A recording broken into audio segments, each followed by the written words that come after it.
Bien. Bien, parlons des moyens de contrôle réciproque. Le moyen de contrôle réciproque entre les moyens de contrôle qui sont entre les mains du Parlement ou l'arme qui est entre les mains des députés sont les suivants. On a la motion de censure qui est mentionnée dans l'article, vous allez voir ça après, qui est mentionnée dans l'article, je vais voir après. Il y a la motion de censure, on l'appelle en arabe multamas al-raqaba. Il y a la question de confiance, il y a aussi tout simplement les questions orales et écrites qu'on entend chaque mercredi et mardi à la télé où il y a les séances parlementaires. Ce sont des questions posées par les parlementaires, par les députés, par les parlementaires, que ce soit des conseillers ou les députés, et le gouvernement, les ministres sont obligés de répondre à ces questions-là. J'ai dit, il y a les questions écrites et orales, il y a la motion de censure, il y a la question de confiance, il y a aussi les commissions d'enquête. Les commissions d'enquête, bien sûr, enquêter vis-à-vis d'un ministre ou d'un ministère quelconque. Bien. Tout ça, ce sont les moyens qui se trouvent entre les mains de la Chambre des représentants, les députés de la nation. Et la Chambre des conseillers, qu'est-ce qu'il peut faire? Est-ce qu'il peut légiférer? On peut dire qu'il a le droit de légiférer à travers les navettes. Ça veut dire quoi? Ça veut dire une proposition de loi peut faire la navette entre la Chambre des représentants et la Chambre des conseillers. Mais faites attention, le dernier mot revient à la Chambre des représentants, ça veut dire à la Chambre basse. Est-ce qu'il a le droit de voter le budget annuel? Non, ils n'ont pas le droit de voter le budget annuel ou la loi de finances. Est-ce qu'il a le droit de contrôler le gouvernement? Oui, il a le droit de contrôler le gouvernement. Ici au Maroc, et c'est l'exception aussi, c'est que la Chambre de conseillers peut bien sûr poser ou déposer ce qu'on appelle une motion. C'est pas une motion de censure, c'est une motion d'interpellation. Elle s'appelle la motion d'interpellation pour contrôler le gouvernement. Et c'est un moyen qui est propre aux conseillers ici au Maroc. Bien.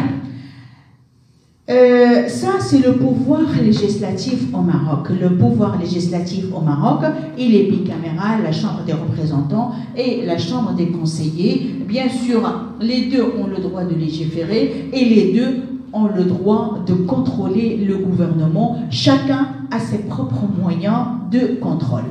Quand je dis le contrôle mutuel, la question qui se pose, est-ce que le gouvernement peut contrôler le pouvoir législatif et quelle est l'arme qui est entre les mains du gouvernement? Bien sûr, l'arme qui est entre les mains du gouvernement, c'est la dissolution du Parlement. Est-ce qu'ils ont le droit de dissoudre les deux chambres? Non.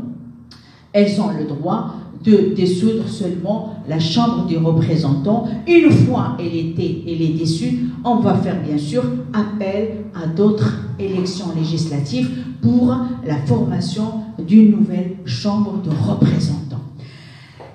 Le troisième pouvoir, c'est le pouvoir judiciaire. Comment il est la justice ici au Maroc? Je ne vais pas parler de la justice, mais seulement du pouvoir, le pouvoir judiciaire. Le pouvoir judiciaire, vous savez qu'avant, on l'appelait seulement autorité judiciaire. Mais avec la nouvelle constitution, l'appellation aussi a changé. On l'appelle maintenant un pouvoir. Le pouvoir judiciaire, ça veut dire un pouvoir qui est autonome, qui est indépendant. Comment, je ne vais pas dire comment ils arrivent au pouvoir, vous savez qu'il y a la procédure, bien sûr, il faut passer par la faculté de droit avant d'être juge, mais ils ont un conseil magistrature, ce conseil-là, il est présidé par le roi. Bien. bien sûr qu'il y a un souhait, tout le monde demande une justice qui est équitable dans un délai raisonnable. Vous voyez, ça c'est ça ce qu'on demande. Quand on demande une justice équitable dans un délai raisonnable. Parce que maintenant, il y a une anecdote au Maroc, quand on veut se débarrasser de quelqu'un, on lui dit « allez-y à la justice » parce qu'on sait que la justice dure des années et des années. Bien. Qu'est-ce qu'on peut dire sur le régime politique marocain? On va le voir quand on va travailler la comparaison avec d'autres régimes politiques. C'est que normalement, il y a un changement.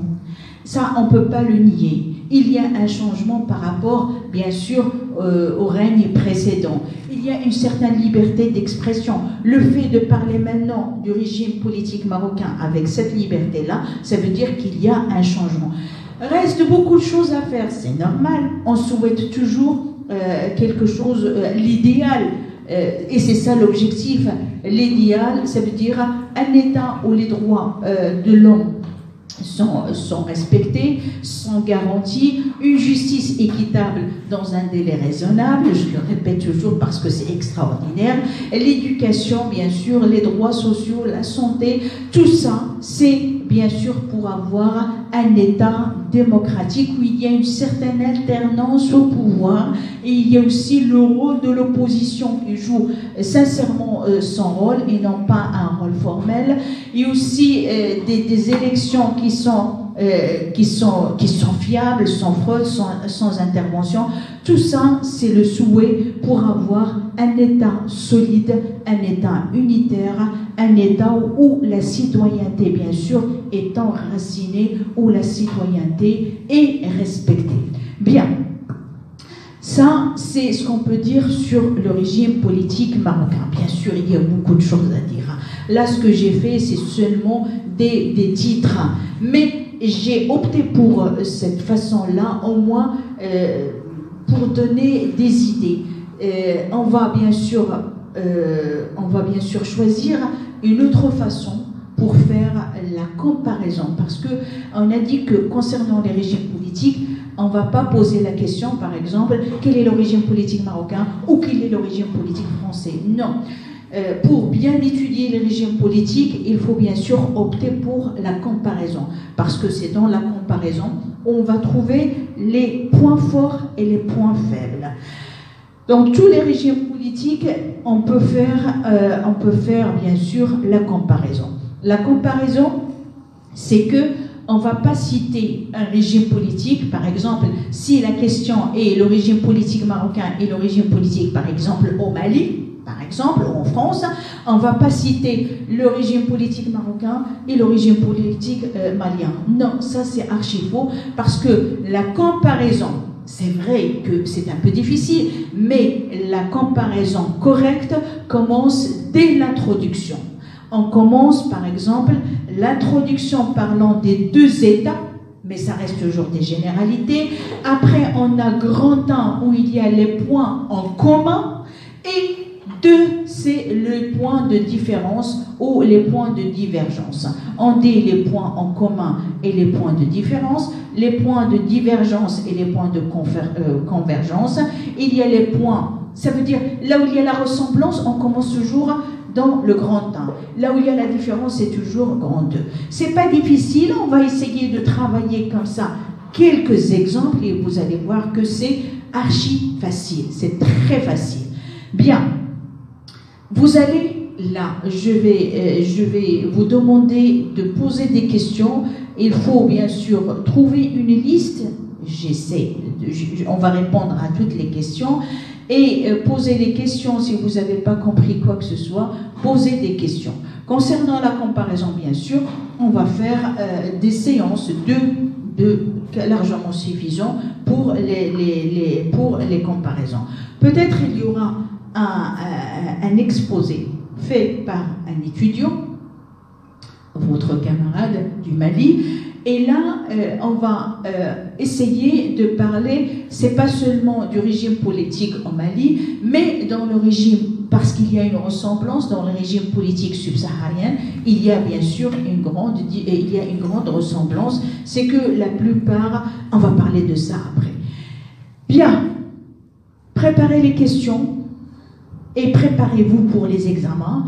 Préparez-vous aussi pour la comparaison dans les régimes politiques en général. Et merci beaucoup.